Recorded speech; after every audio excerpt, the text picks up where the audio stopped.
नमस्कार दोस्तों, मैं हूं आपकी दोस्त एडवोकेट डॉक्टर मीरा सिंह। दोस्तों स्वागत है हमारे चैनल पर, जहां पर हम बातें करते हैं कानून की उन बारीकियों की जो आपकी ज़िंदगी को सीधे प्रभावित करती हैं। सुप्रीम कोर्ट का बड़ा फैसला, मौखिक हिबा ओरल गिफ्ट कब वैलिड मानी जाएगी। दोस्तों आज हम बात करेंगे सुप्रीम कोर्ट के एक बेहद अहम फैसले की, जो मोहम्मडियन लॉ के तहत दिए गए ओरल गिफ्ट यानी मौखिक हिबा से जुड़ा है। सुप्रीम कोर्ट ने अपने हालिया निर्णय में फिर से 3 ज़रूरी शर्तें दोहराई हैं जो किसी भी वैलिड ओरल गिफ्ट यानी हिबा के लिए आवश्यक हैं। पहली, दानकर्ता डोनर की साफ मंशा होनी चाहिए कि वो संपत्ति देना चाहता है। दूसरी, दान ग्रहणकर्ता डोनी की ओर से उस गिफ्ट को स्वीकार किया जाना चाहिए। और तीसरी, संपत्ति का कब्जा यानी पोजेशन दान ग्रहणकर्ता को दिया जाना चाहिए, चाहे वो वास्तविक एक्चुअल हो या प्रतीकात्मक कंस्ट्रक्टिव हो। कोर्ट ने साफ कहा, किसी मौखिक गिफ्ट के लिए रिटन इंस्ट्रूमेंट यानी लिखित दस्तावेज की ज़रूरत नहीं है। अगर दान की प्रक्रिया इन 3 शर्तों को पूरा करती है तो वो कंप्लीट एंड इरिवोकेबल गिफ्ट मानी जाएगी। कोर्ट ने section 129 of the transfer of property act 1882 का हवाला देते हुए कहा कि मोहम्मडियन लॉ के तहत होने वाले गिफ्ट्स सेक्शन 123 कि उस नियम से मुक्त हैं जिसमें इमूवेबल प्रॉपर्टी गिफ्ट के लिए रजिस्ट्रेशन ज़रूरी होता है। यानी अगर किसी मुसलमान व्यक्ति ने मौखिक रूप से संपत्ति दी है और दान ग्रहणकर्ता ने उसे स्वीकार कर लिया और कब्जा भी ले लिया तो वो गिफ्ट वैलिड है, भले ही वो रजिस्टर्ड ना हो। अब बात करते हैं सबसे महत्वपूर्ण तत्व, डिलीवरी ऑफ पोजेशन की। सुप्रीम कोर्ट ने कहा, कब्जे का हस्तांतरण चाहे वास्तविक हो या प्रतीकात्मक, वो गिफ्ट की वैधता तय करने वाला निर्णायक तत्व है।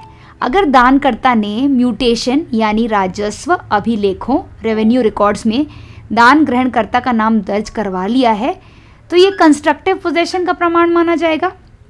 वहीं अगर दान देने के बाद भी दानकर्ता खुद किराया वसूल कर रहा है या टाइटल डॉक्यूमेंट्स अपने पास रखे हुए हैं तो ये साबित करता है कि गिफ्ट असली नहीं थी, यानी कब्जा ट्रांसफ़र नहीं हुआ। कोर्ट ने 1880 के प्रिवी काउंसिल के फैसले मुसम्मत कमरुन्निसा बीवी वर्सेस मुसम्मत हुसैनी बीवी का हवाला देते हुए कहा कि मौखिक गिफ्ट में कब्जे का प्रमाण बेहद अहम है, खासकर जब दानकर्ता की मृत्यु के बाद ऐसा दावा किया जाए। ऐसे मामलों की जांच greatest care even with suspicion यानी अत्यधिक सतर्कता से की जानी चाहिए। इस फैसले में जस्टिस अहसानुद्दीन अमानुल्लाह और जस्टिस SVN भट्टी की पीठ ने स्पष्ट किया, डिलीवरी ऑफ पोजेशन एक्चुअल और constructive is the heart of a valid gift under Mohammedan law. और यही बात इस केस में दोहराई गई। केस टाइटल है धर्मराव शरणप्पा शबादी बनाम सैयदा अरीफा परवीन, साइटेशन है 2025 SC 973। अंत में सुप्रीम कोर्ट ने यह भी कहा, अगर पब्लिक पोजेशन यानी सार्वजनिक रूप से कब्जे का प्रमाण नहीं है और म्यूटेशन भी नहीं करवाया गया तो उस गिफ्ट की वैधता पर संदेह किया जाएगा। तो दोस्तों अगर आपको किसी ओरल गिफ्ट या हिबा को लेकर लीगल स्टेटस लेना चाहते हैं तो ध्यान रखिए, कब्जा, स्वीकृति और दान में स्पष्ट मंशा, यही है वैध मौखिक गिफ्ट के 3 पिलर्स ऑफ प्रूफ। और इसी के साथ देते हैं इस खबर को विराम। इस चैनल पर प्रदान की गई सभी जानकारी केवल शैक्षिक और सामान्य जानकारी के उद्देश्य से है। ये किसी भी प्रकार की कानूनी सलाह का विकल्प नहीं है। यदि आपको किसी विशेष कानूनी मामले की सलाह की आवश्यकता है तो कृपया किसी विशेष योग्य वकील और विधिक विशेषज्ञ से संपर्क करें। अगर आप लीगल नॉलेज फ्री में पाना चाहते हो तो इस चैनल को सब्सक्राइब ज़रूर करना, बेल आइकन ज़रूर दबाना, ताकि आपको ऐसी अमेजिंग लीगल नॉलेज फ्री में मिलती रहे और हमारी जो लीगल नॉलेज लवर्स की कम्युनिटी है वो बढ़ती रहे और भारत में एक रेवोल्यूशन आ सके जहाँ पे मैक्सिमम लोगों को बेसिक लीगल नॉलेज हो सके। प्लीज़ वीडियो को लाइक करें।